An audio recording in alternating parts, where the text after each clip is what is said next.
thanks for the invitation to come and speak tonight. So as Sue has said, I'm Dawn Lyle, and with my colleague Zoe, who's also on tonight's call, I'm one of the founders of an organisation called For the Region, number 4, the region. And it's an organisation that Zoe and I set up in 2018. So we've been going for about 2.5 years already. And I wanted to just talk tonight, I suppose, about our, from a more personal perspective, really, our journey in starting For the Region and what it's for from our point of view. So I'm going to try and not slip into the kind of slick sales pitch. But what I wanted to sort of share was our motivations and why this mission for us, and hopefully how some of you can work with us, or if we can support stuff that you guys are working on, then we'd love to do that. So I've been a small business owner in Swansea since 2003. I run a small computer graphics company called I Create, and I live in the Uplands, and I'm a mum of 3.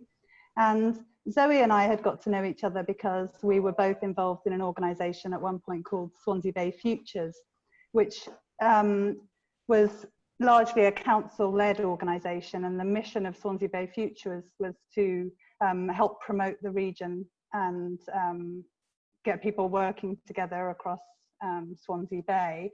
But Zoe and I used to sort of exchange frustration, really, at what became, after it had served its purpose for about a decade, that organisation became, to our mind, a bit of a talking shop. And it's very easy to, I suppose it's very easy for organisations to go that way, but there was a large board, mainly of men in suits, and Zoe and I just sort of shared this appetite for actually trying to do some stuff and make change happen as we saw it. And we realised that we shared a few things. One of those things was just a real passion for South West Wales and for our region.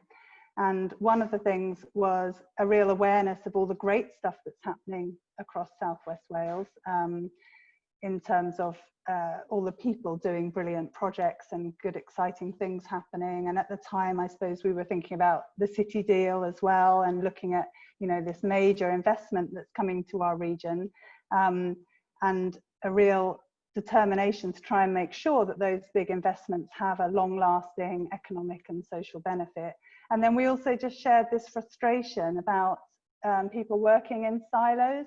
So, you know, probably anything you've had anything to do with, whether you're working with the university or the council or in the private sector, we're all guilty of it to an extent, is that we work in our own little bubbles and we think everybody agrees with us, but we're not aware of how much other stuff other people are doing. And so Zoe and I are just sort of personally really passionate about collaboration and working together, and we just saw all these missed opportunities where we were lucky enough to be involved in conversations with lots of different people who were doing interesting stuff, and we just found time and time again that they weren't aware of each other. And so we sort of come to this as 2 people who just passionate about South West Wales and really want to see progressive change happening. And really what we mean by making change happen is trying to help South West Wales make that transition to a low carbon economy, to a well-being economy, to a more circular economy. And we wanted to start building a network and creating an alliance of like-minded people and businesses and organisations. And so it's very much come out of just the 2 of us trying to make a difference. And I know many of you in this group are yourselves change makers and activists for things. And so I'm sure you can relate to that sort of what feels like an uphill struggle, but just trying to make a difference, and that whole question about whether 1 or 2 people or a small group of people can make a real difference. And so we created For the Region as a membership organisation, and through one lens, one of the ways that you can look at our company, our community interest company, is to say that we're a business membership organisation. And in many ways that is true. The only funding we get is membership subscriptions paid by businesses and organisations of all sizes across the 4 counties of South West Wales. So through one lens, we're a business membership organisation, but actually almost behind the scenes, what we are is a really, hopefully, radical advocate for change. And I think what's been different about how we've approached things is what we call kind of the whole system approach. So we're really focused all the time on involving as broad a diversity of people and businesses and organisations from all walks of life, from all sectors of society and sectors of the economy, to get the whole system talking to each other, knowing what's happening, a whole system awareness, or what's sometimes called an ecosystem awareness, because we think that actually better decisions get made and new solutions appear and great ideas emerge when you have the widest possible diversity of people in that conversation. And so we have businesses who are members, but then we also have a network of change makers. So our collaborators and change makers who are individuals and small businesses and community groups and third sector organisations who we also are trying to involve in what we aspire to be a mission for the region, a movement rather than just a single organisation, that we're hoping to inspire a really broad alliance of people, businesses and organisations that actually all want the same thing. And we're particularly inspired and empowered by the Wellbeing of Future Generations Act. And as you'll be aware, public bodies across Wales are subject to the Act at the moment, which means that public organisations are required to focus their efforts on the achievement of the 7 wellbeing goals, and that the well-being of future generations is supposed to be placed at the heart of decision making and policy making across Wales. And I'm sure we've all got our own views about the extent to which the Wellbeing of Future Generations Act is being implemented, and we can all see ways in which we could perhaps use the Act to campaign for and advocate for progressive policies on environmental concerns, but also every aspect of society and life. But one of the gaps is the amount of business and community engagement around the Wellbeing of Future Generations Act. You hear it mentioned all the time when you're in meetings with local authorities and public organisations and the public services boards. You hear the Wellbeing of Future Generations Act mentioned all the time, but our impression was 2.5 years ago that businesses weren't really talking about the Act, and people on the street, as it were, weren't aware of this Act. And the thing about the Wellbeing of Future Generations Act is that it's such a massively pioneering and groundbreaking piece of legislation that people within Welsh Government worked for many years to formulate and then ultimately turn into legislation. And Wales really leads the world in legislating for the rights of future generations.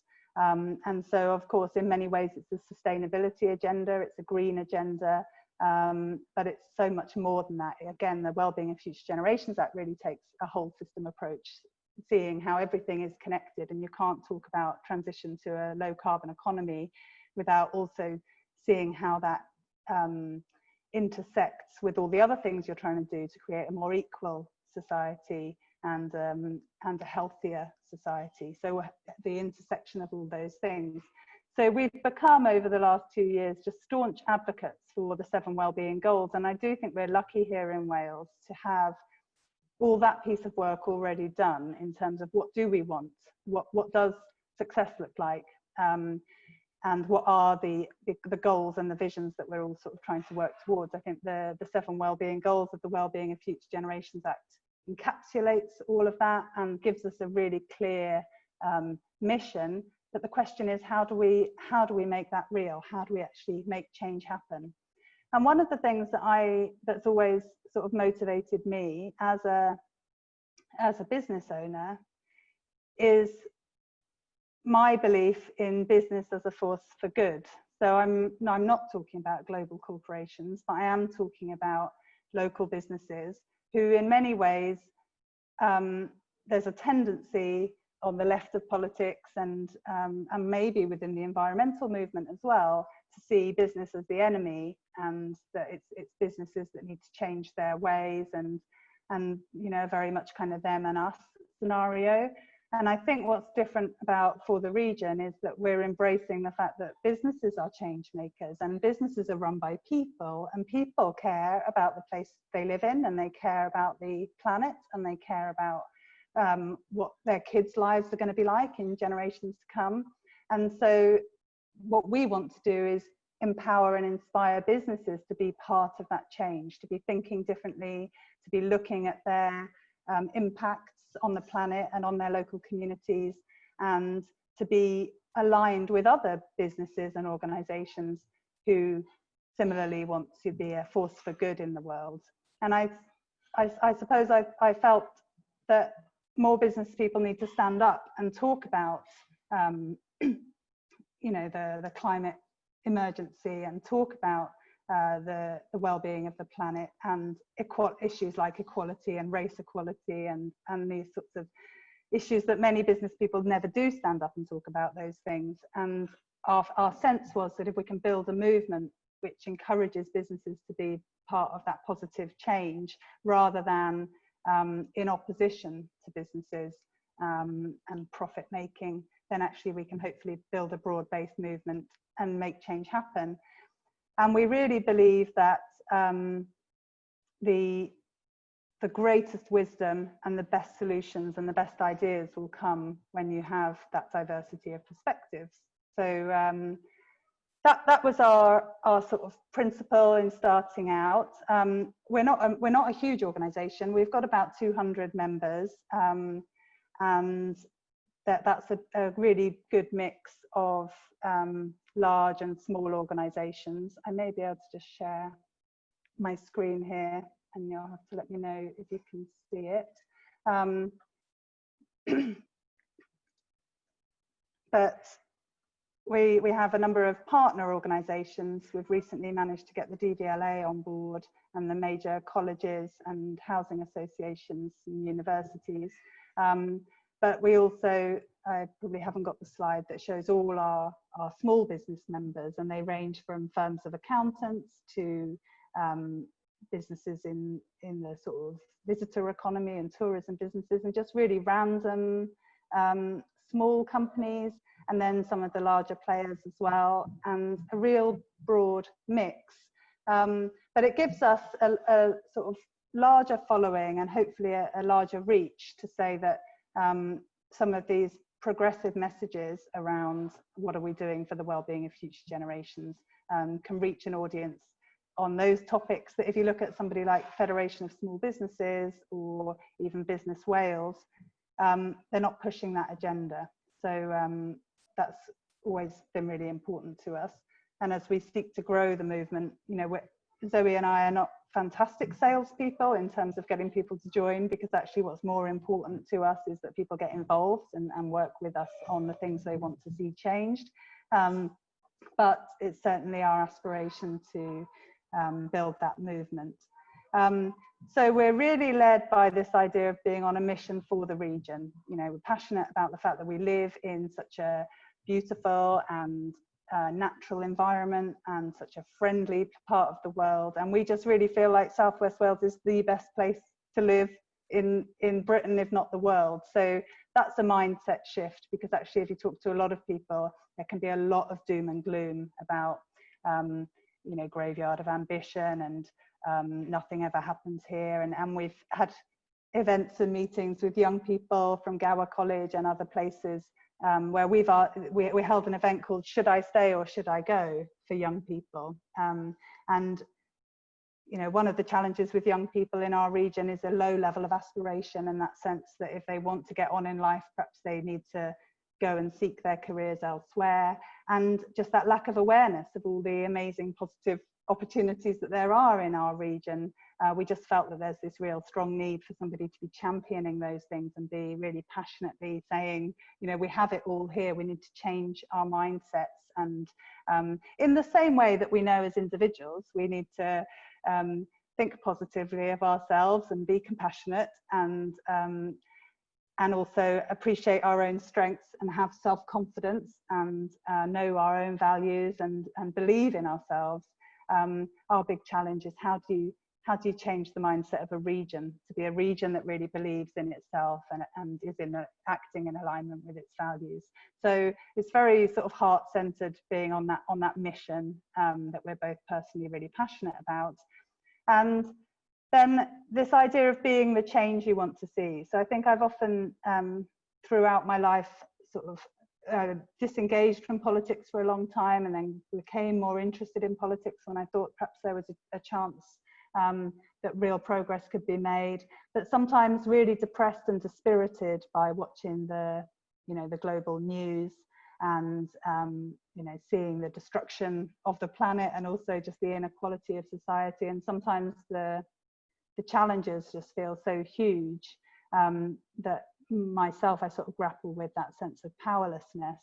And I think that's shared by a lot of people, and particularly those of us who are, giving our best every day to try and fight the good fight, kind of what often feels like against the tide. You'll know yourselves, I suppose, as we all became involved in the Extinction Rebellion movement, that sense that there are so many of us, that actually we're a huge movement. We all feel like we are fighting against the tide and on our own doing battle, but actually it's so empowering, isn't it, when you recognize that you're part of a whole wave of change makers that want the world to operate differently. And so that sense of being the change that we all want to see, key to what we're trying to do is to empower and enable change makers. And by change makers, we really mean anyone who has an idea of a project or something that they are personally passionate about. And the wonderful thing about people is that we all have different interests and different passions and different skills and different perspectives. And actually the transition to a low carbon economy, to a well-being economy, that transition needs all of us working on our own little thing. And so for me and Zoe, our own little thing is just to try and fulfill that role of connecting people, sharing good news and enabling collaboration across silos. That's our one little thing, amplifying the work of amazing people, organizations and change makers across our region, and creating that sense of community where we can champion what people are doing, but also we can fall back on each other. And I mean, we just find that invaluable, the network of people that we create around ourselves to lift us up when it all just feels like it's hopeless and we can't make change happen. We just want to provide that ecosystem for change makers across our region to empower them to make a difference in whatever ways they want to do those. And then that varies from people who've got small projects that they want to get off the ground, to at the other end of the scale, us trying to engage the large public bodies across our region in collaborating better for better outcomes. And that can be quite soul destroying, because we're all entrenched in a way of working that it's such a challenge to get people to think differently, and particularly to get people to really collaborate. We found that really difficult. And I think one of the points for us that sort of forces us to work in a very collaborative way is that we really have no resources on our own. And this is probably true for all of us. On our own, there is very little that we can do. It's when we start working with others and partnering up and networking and meeting like-minded people that those connections are made, and the outcome is greater than the sum of its parts.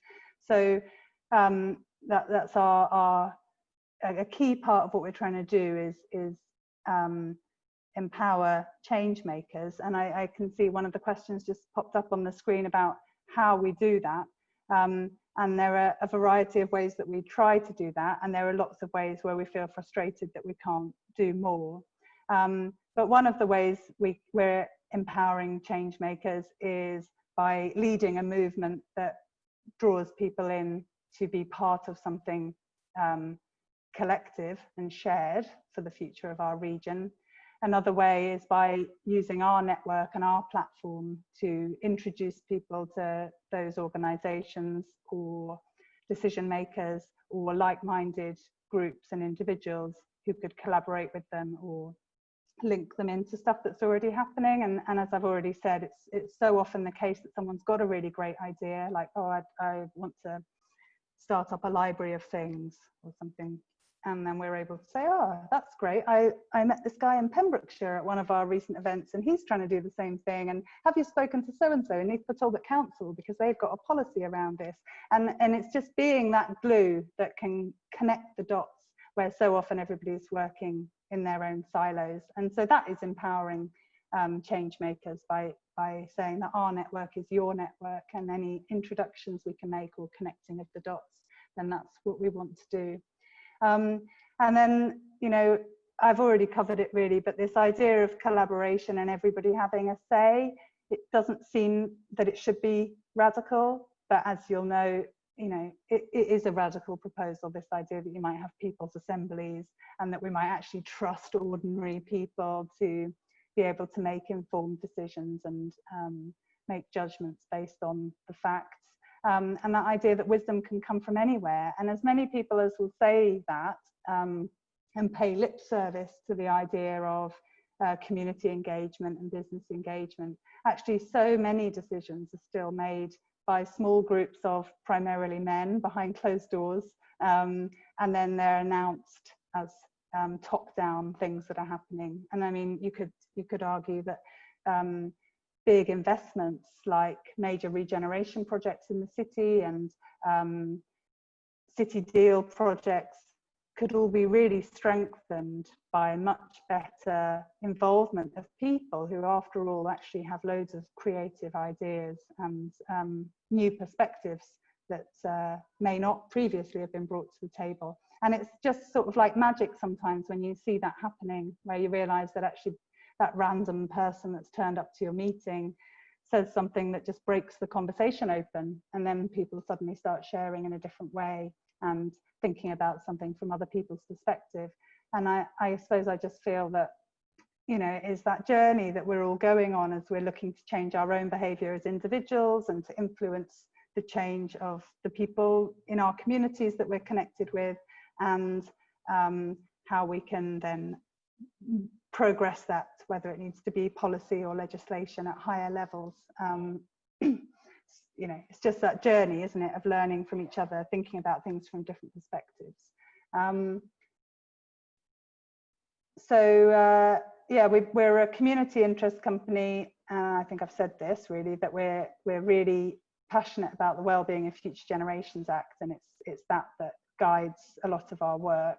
And so our recent work has been around this theme of Build Back Better, which is not our hashtag. You'll have come across that from others, including the Wellbeing Economy Alliance and a lot of environmental groups. What we're really passionate about at the moment is, it seemed like an opportunity, didn't it, there for a while, when everything was locked down and all the planes were grounded and there was no traffic on the streets, and we were all suddenly much more interested in where our food came from, and in the kind of resilience of local communities. It seemed like for a while the kind of clouds parted and we thought, you know, real change could happen here. You know, I'm not saying I don't still believe that, but there was that moment, wasn't there, a few weeks ago, I think, where everybody was feeling like, as we recover from the COVID crisis and as life resumes, how can we build back better, and how can we hold on to some of the changes that we've experienced over the last few months, in a way that we don't just go back to business as usual, we don't just go back to normal, because as many of you in this group will appreciate, our position is clearly that business as usual is a broken system, and all those unintended consequences of business as usual, by which I'm talking about the destruction of the planet and the climate crisis and biodiversity loss, but also economic and social exclusion, and all those people and young people in our region growing up without a sense of opportunity and possibility for their lives, and the erosion of local economies by agglomeration and outsourcing and procurement practices that favour large global corporations over small embedded local businesses. And so we've launched a YouTube channel and a podcast under this banner of Build Back Better. And it's a series of online conversations, and some of them are round tables, and we held one a few weeks ago. In fact, I think it's gone live yesterday, around local food and community growing projects as a round table conversation. We held a great round table conversation about waste and the circular economy with some businesses and different organisations from across Southwest Wales, and just trying to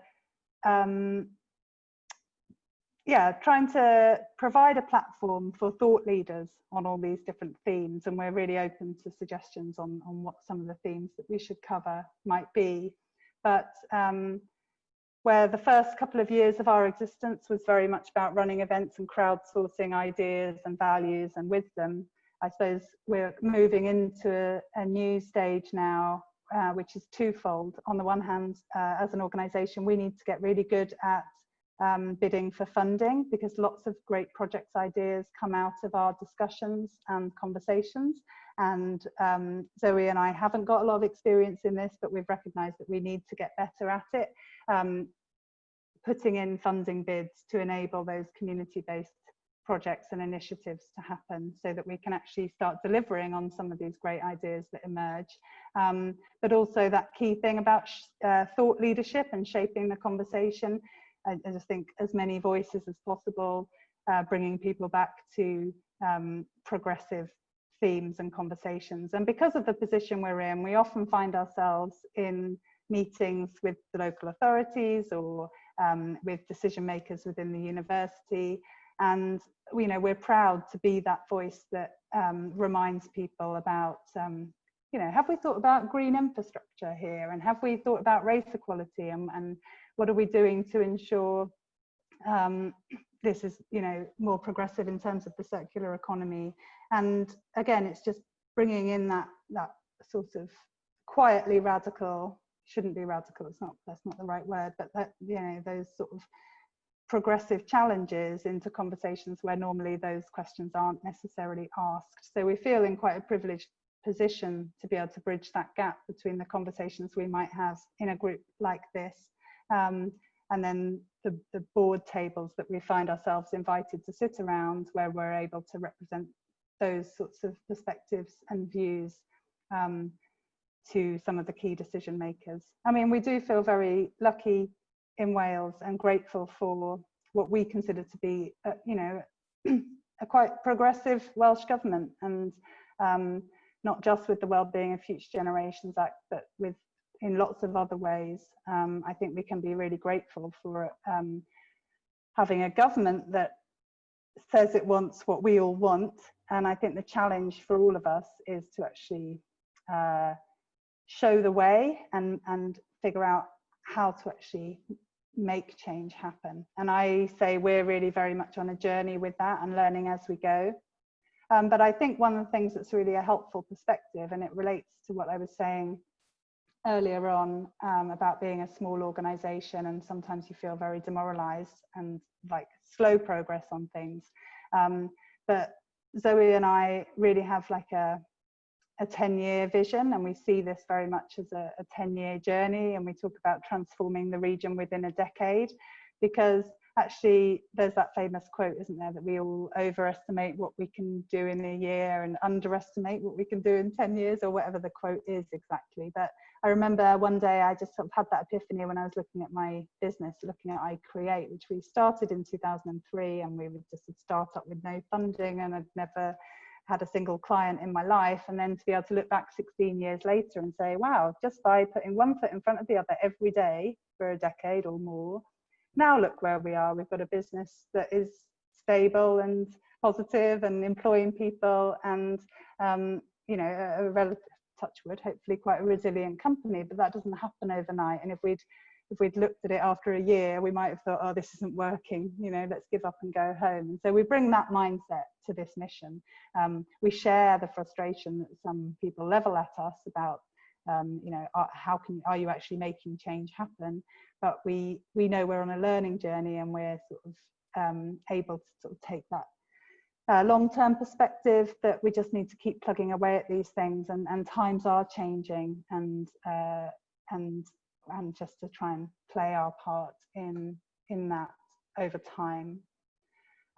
So our mantra always, everywhere we go, is that the future of our region is in our hands. And I think we've got very used to, in this region, letting other people make decisions for us, and sitting back, as Zoe always says, it's so easy to just sit at home and say, well, they should do this and they should do that, and I don't like this.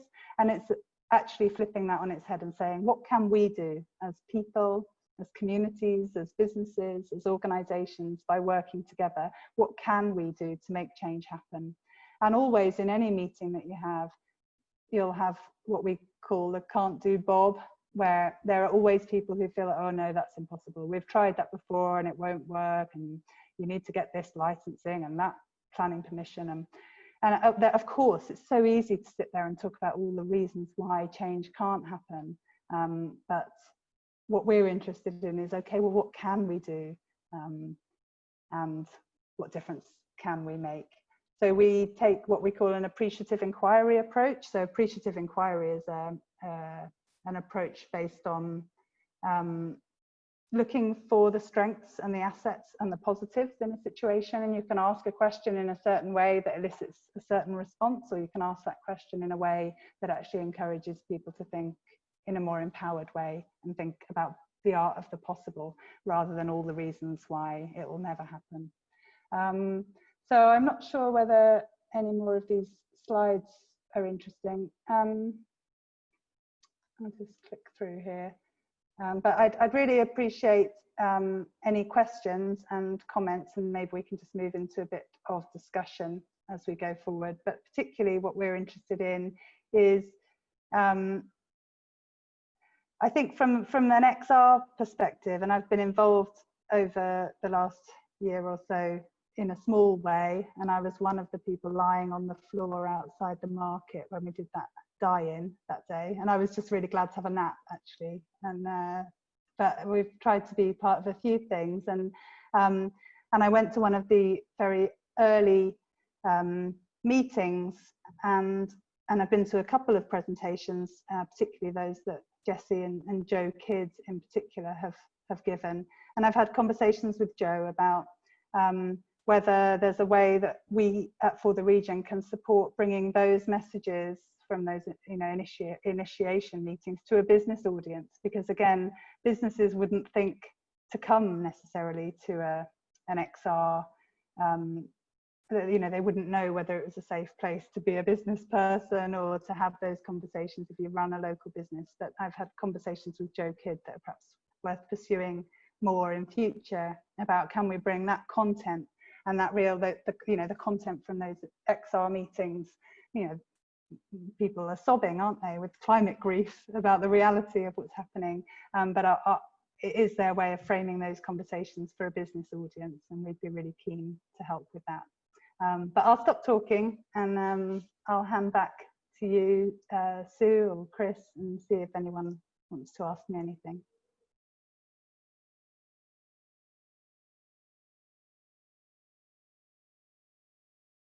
Oh, are you on mute there, Sue? I just need to unpin you. Are you going to close your sharing?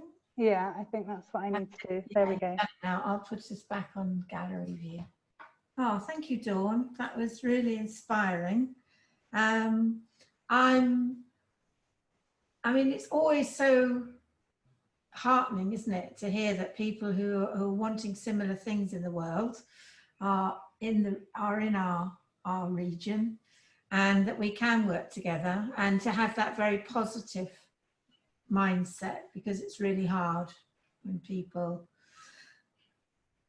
don't seem to be able to talk nicely to each other. We certainly see that in the Bryn Mill and Uplands Facebook chat about changes to Uplands. So would people, I think you dealt with most of those questions that arose as they arose. I saw you seamlessly moving to answer questions in chat. So there are a few more questions coming up now. So Pauline, would you like to ask your question?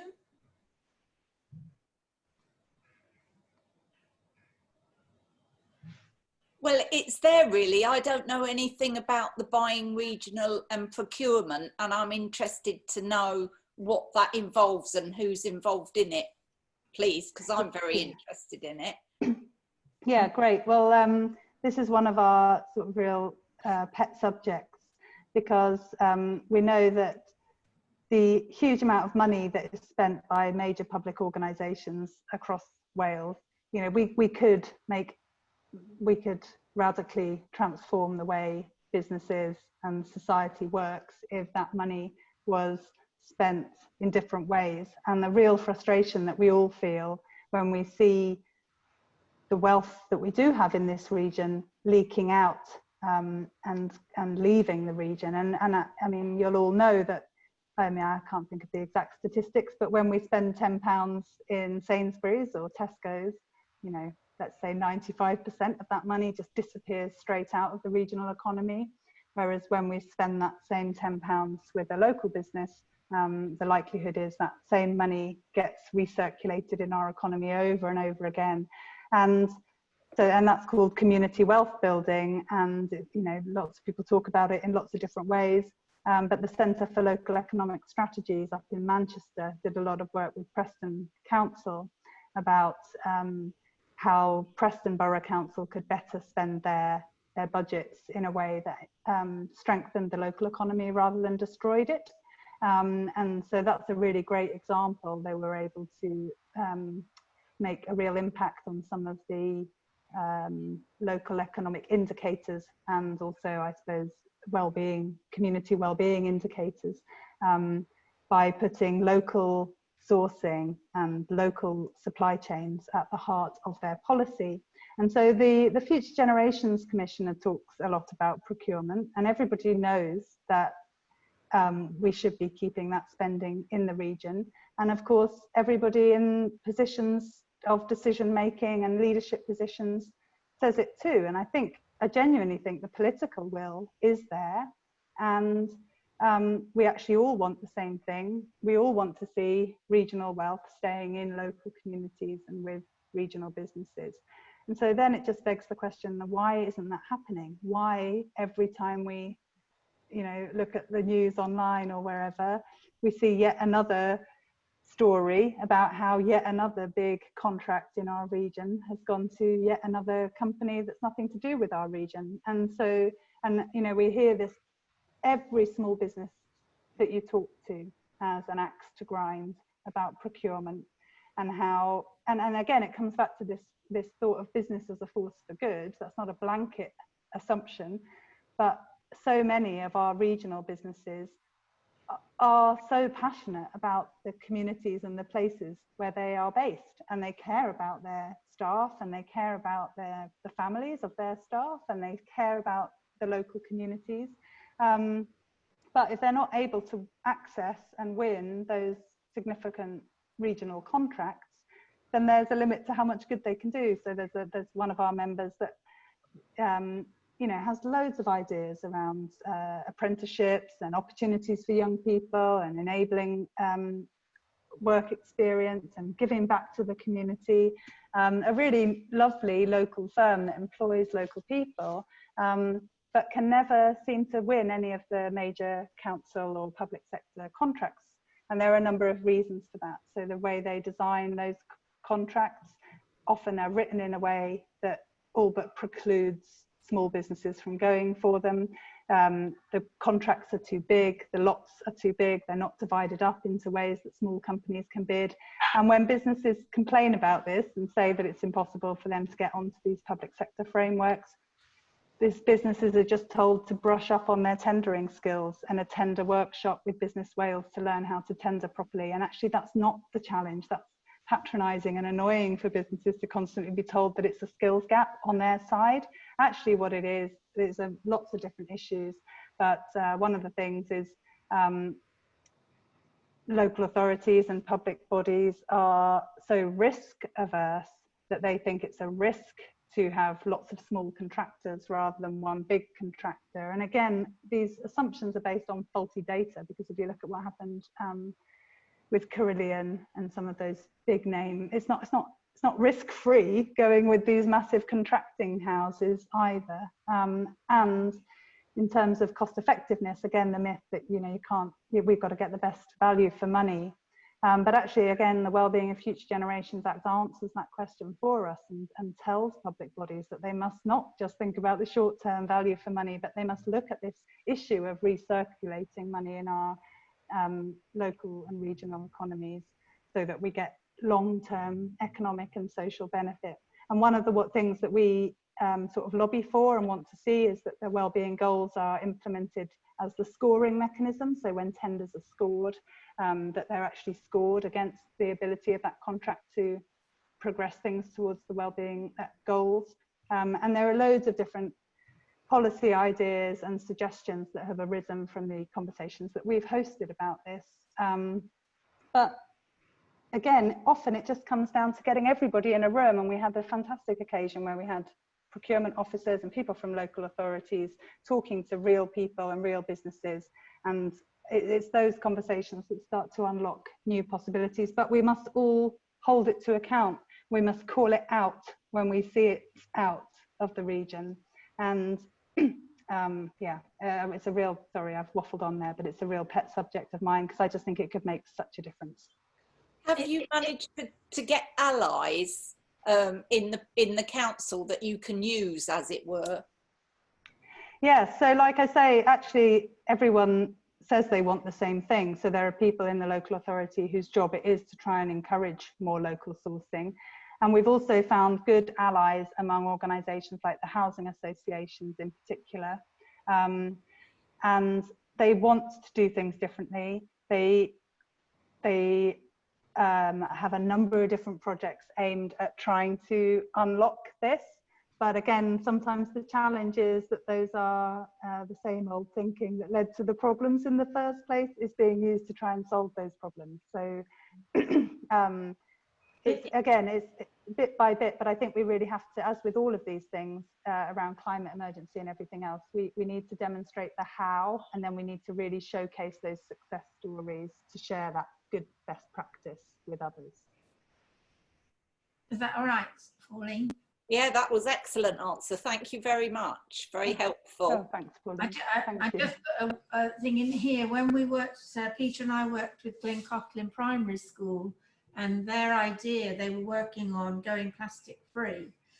And their idea was they worked out that over 5 million small plastic bottles are used in primary schools in Swansea every year, and that they can only be recycled once and they degrade every time. And so they lobbied to change the bottles. So their first idea was to buy really big bottles, and they raised the money to buy little stainless steel bottles for the children. And so they worked out how much plastic that would save. And they wrote to Swansea Council. I mean, Rob Stewart's chair of their governors, and they wrote back and said, it's nothing to do with us. We're tied, our hands are tied. It's the minister. So they wrote to Hannah Blythen, who wrote back and said, no, it's not us. It's the procurement policy. And so then they wrote this letter that was actually Julie James tried to decipher. It was written in council speak, so children could never understand it. Julie James couldn't understand it, saying, we don't know, but it was basically, we can't change the procurement because they've got the contract. So the children really started to realise that this was not a simple solution, that procurement is a massive issue. And I mean, when you think about the success of the Preston model and how it's been the most improved council for last year in the country in terms of jobs and the way they change things, it's got to be a massive focus, I think, is procurement. So, sorry, I've got it in there. Alison, you wanted to ask a question.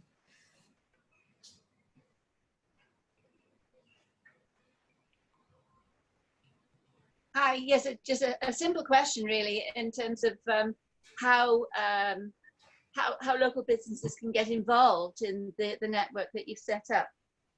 Because I can I can imagine that the more people that get engaged, the harder it is to have the sort of liaison and interaction that you're talking about. Things have a sort of a critical mass, don't they? But I can think of a couple of little businesses that know they want to do something differently, and as you say, they've been inspired by the changes that occurred, temporary though they may be, and they just know they want to do something different. But I know for sure they haven't heard of your network. I can obviously pass that information on now. But how do these small businesses come to know about the sort of support that's available to them through movements like yours? Yeah, that's a good question. So businesses can sign up via the website, but your question is more like, how do people know that we're here, and how do we outreach and spread the word? Because I think you've made a good point there. On the one hand, we need a good, broad, solid membership so that our voice as an alliance is taken more seriously. The more businesses and organisations that we can align ourselves with and say that we speak on behalf of, then the more influence we can have. And then on the flip side of that, as the network grows, you lose that sort of sense of who's doing, you lose touch with that sort of scale. It becomes harder and harder to keep in touch with everybody. But generally, businesses hear about us, as you've said, through word of mouth and through hearing about our events. So we work across a whole number of different sectors, and we host roundtable conversations and co-creative forums and events. And we work really hard to reach out to businesses that we think, businesses and community groups and other organisations that we think should be part of those conversations. But we rely on our networks. So we definitely rely on people flagging us up and drawing people's attention to us. And back to that point about actually everything takes time.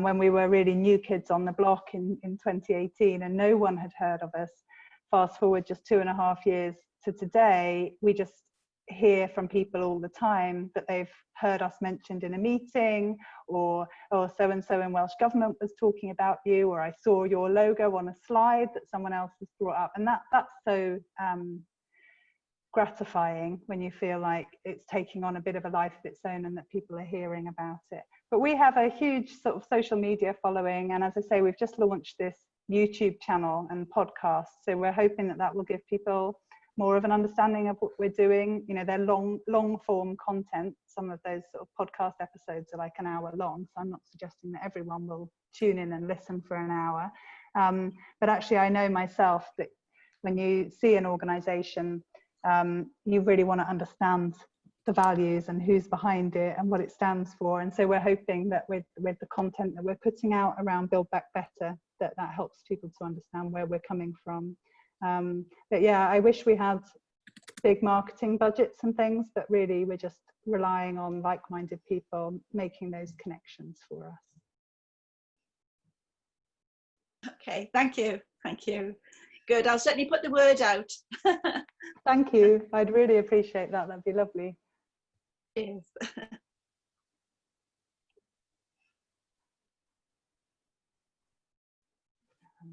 So,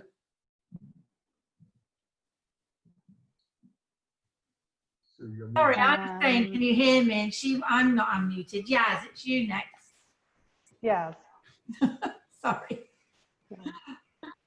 Hiya, I didn't write my question down because it's kind of general, to be honest. So we cycled to town today to get some presents from Brontosaurus for my stepdad. It's his birthday tomorrow, and I was really miffed. I felt fitter for cycling again, because that wasn't something I could do a few months ago very well. But obviously the council have just spent 22 million on the road relayout and missed out on a grant of 16 million to put in cycle lanes. So they could have saved themselves money and had cycle lanes, which just didn't happen because somebody didn't fill in a form. Last year they declared climate emergency, and 4 days later they put on the air show, and we're kind of feeling like there's a reason that they're not on your list. What's their response to you at the moment? Because for the region is far more sort of likely to get on board than us, and I did notice their absence from your logo list. So what's their sort of response with you at the moment? That's all I want to know. Yeah, no, that is a really interesting question. So it's really important for an organisation like us to have really good engagement and relationships with the local authorities, but it's also really important for us to be independent and to be able to say what we think on different issues. And I think we work closely with officers within the local authorities, and we've got what we consider to be change makers, you know, because the change makers are individual people at the end of the day. It's that one woman who happens to work in that department who's really progressive, and it's that one guy that works in highways who's the one you need to talk to. It's very difficult for a large organisation to transform, and the way that large organizations change, I think, is through activists inside them who are passionate about things and trying to make them happen. So I think the 4 local authorities embrace what we're trying to do, and as I say, I think often the kind of political will is there to make things like a climate emergency declaration, or to say things like, you know, we want all our spending to stay in the region. But at the same time, I sort of sense that we're a bit of an unknown quantity, because, yeah, you know, we're not always completely in favour of everything that the local authorities do, and we have got some quite legitimate challenges, exactly as you've described there, of where we need to be able to hold the local authorities to account and ask questions, and not always, you know, we certainly don't want to be a mouthpiece for the local authorities. We want to be able to ask questions and encourage debate and discussion around things. And our real primary objective when it comes to everything that the local authorities do is that we need to encourage much better community and business engagement, which is really different from like the traditional ideas of consultation.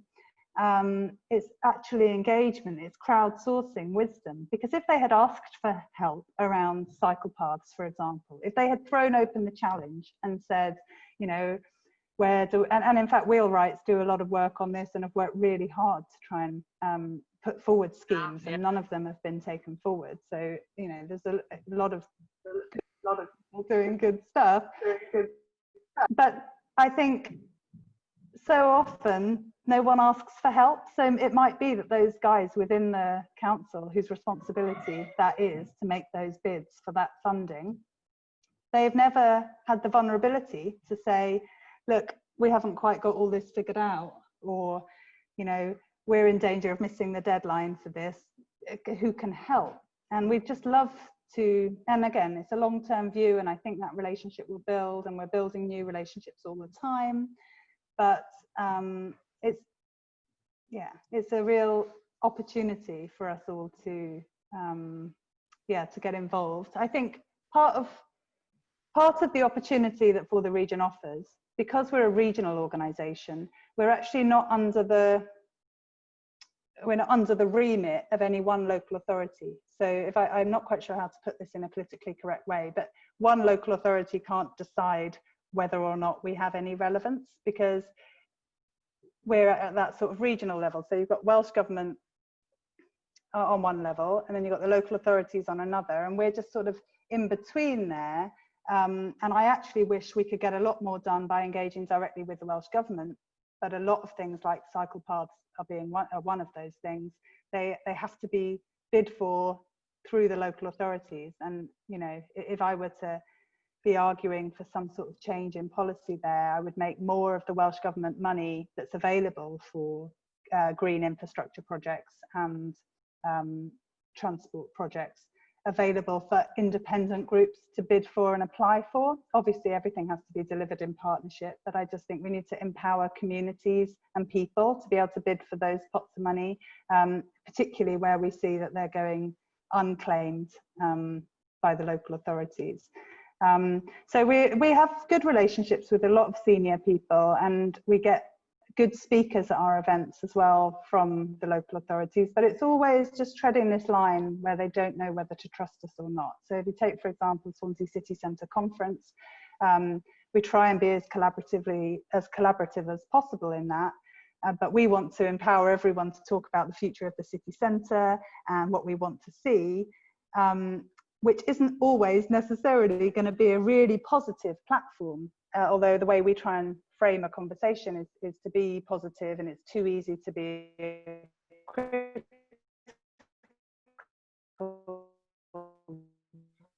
Are you breaking up a little bit? I don't know if it's just on my side. Constructive. So there's an element of them not knowing whether it's an evolving relationship anyway, but it's important for us to sort of have that independence and be able to hold people accountable, but also we don't want to make any enemies, because it will be impossible to get anything done if we're making enemies. I don't know if that answers your question, sorry.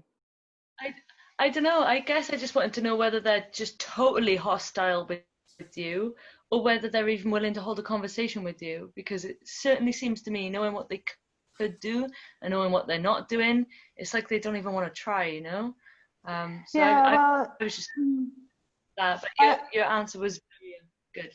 Yeah, not hostile at all, and actually we get to sit in on some really influential meetings these days, and so our challenge is that we haven't got the resources to develop these master plans and proposals that we'd love to, you know, we just need to build our own resources. But certainly I think that's one of the things that we're able to provide as a service to the wider community, is that we are invited onto these quite influential committees and meetings, and we're able to represent the voice of our members and our collaborators in those meetings, where other perhaps activist groups don't get invited and don't get involved. So yeah, there are opportunities, but it's not easy.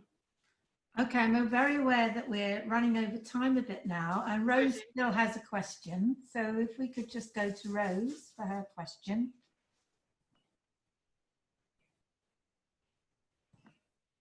Hi, Dawn and Zoe. This might sound rather frivolous, but I thought it was great that Sophie Howe had suggested to have a Ministry of Possibilities, because it sort of undermines the idea of bureaucracies and men in suits, and apologies to men in suits, but you get the idea. So I wondered if she actually goes ahead with having a Ministry of Possibilities. Going back to the last interesting question, maybe in some of the meetings that you do, that you've got some ideas of something that you would really like to do as tops for the region. Yeah, I think Sophie Howe is, you know, very inspiring and trying to provide leadership. And I think one of the things is that her Future Generations Commissioner's Office doesn't at the moment have the sort of teeth that it needs to hold decision makers and organisations to account. But we particularly love all their rhetoric around the art of the possible, and just trying to break that grip of bureaucracy and defeatism. And yeah, I think one of the projects for us over the next few months, after all the input and conversations we've been having around this theme of Build Back Better, is to write that up into what we've sort of, the working title of it is a sort of People's Recovery Plan. And it's advice that we've had from people in Welsh Government and others who have said, look, all these ideas and projects and initiatives that are discussed in your events and meetings, you need to be putting those forward formally as recommendations. And there's that great Naomi Klein quote that I was quite taken by a few months ago, where she says that in times of like great disruption and crisis, politicians reach for the ideas that are lying around.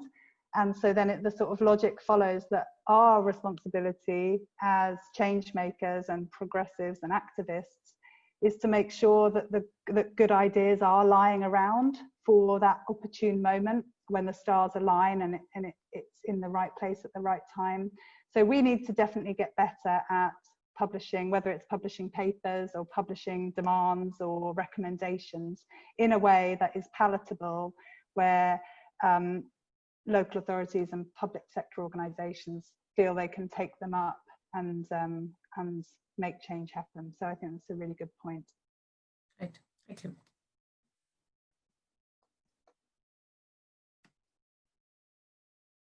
Sorry, I'm up and down with my puppy. She's being really puppyish. Lovely. Yeah.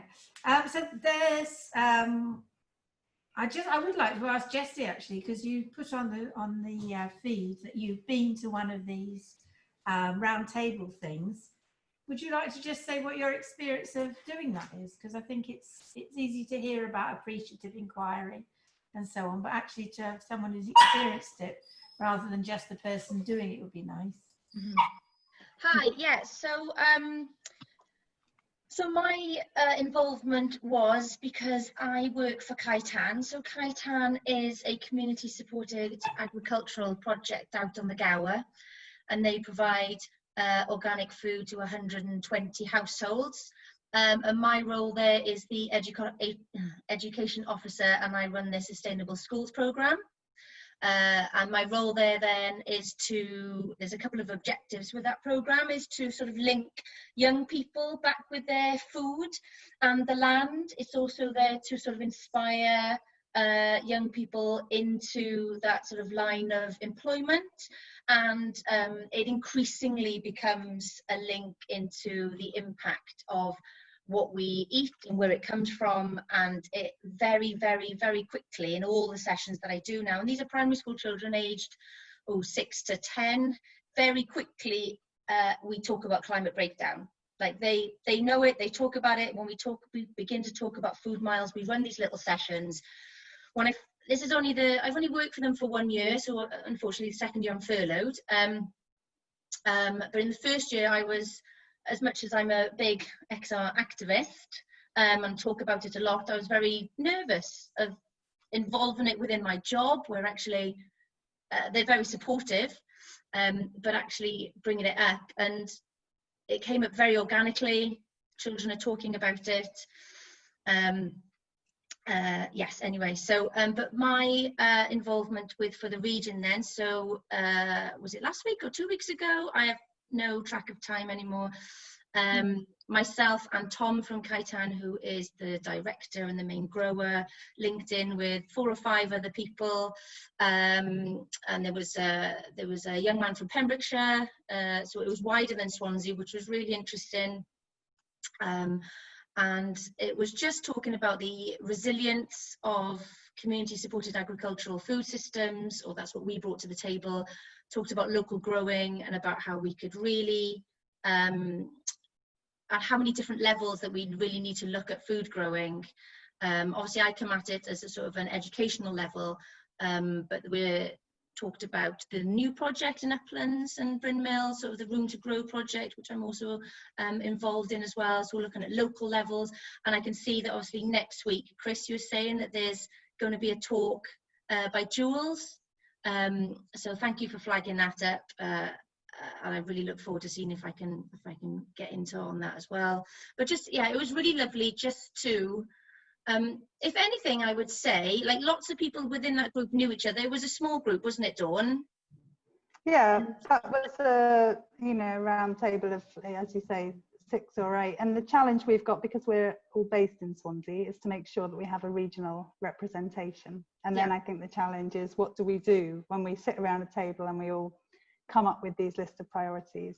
Is where does that go next, and how do we make that happen?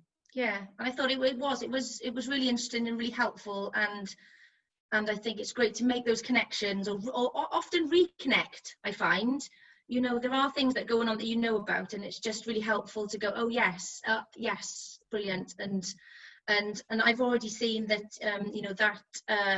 that YouTube video is out there already, which is wonderful, and that's already generated interest from people to what I do on an educational level. So yeah, I found it really helpful, and it was a great starting point, I think.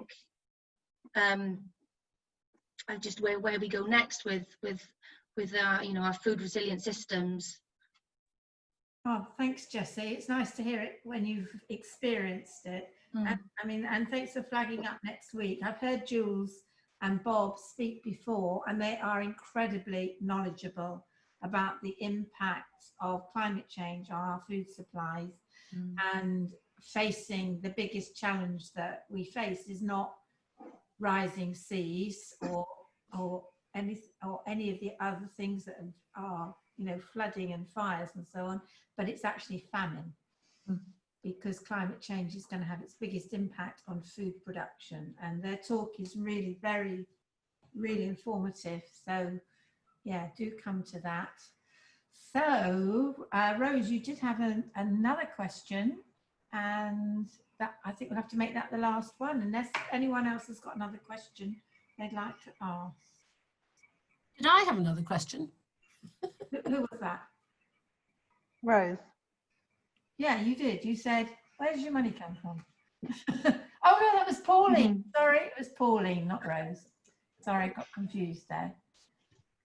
Well, yeah, just to clarify that, I mean, we are sort of keen for people to understand that we get no public funding whatsoever. We recently were able to secure a partnership with Transport for Wales to host the new community rail partnership for our region, which is all about, it's not just about trains, it's about encouraging active travel and getting everyone working together. And so that project is funded by Transport for Wales.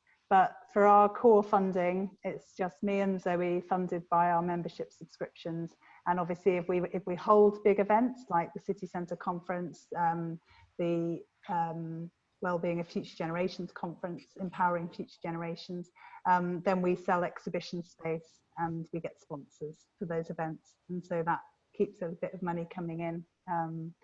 But yeah, we need to get better at bidding for project funding, and that's the model really. If you look at something like the Pembrokeshire Coastal Forum, that we're very impressed by the way Pembrokeshire Coastal Forum has made great things happen down in Pembrokeshire, and their model is project funding. So we need to learn how to do that and get better at it. So I'll just say that I haven't spoken because I didn't want to gate crash in on Dawn's. Oh, this is Zoe. Hi. But we've talked a lot about the Build Back Better series, so I've popped the link in the chat so that you can tap into and watch or listen to any of the roundtables and interviews that we've had already.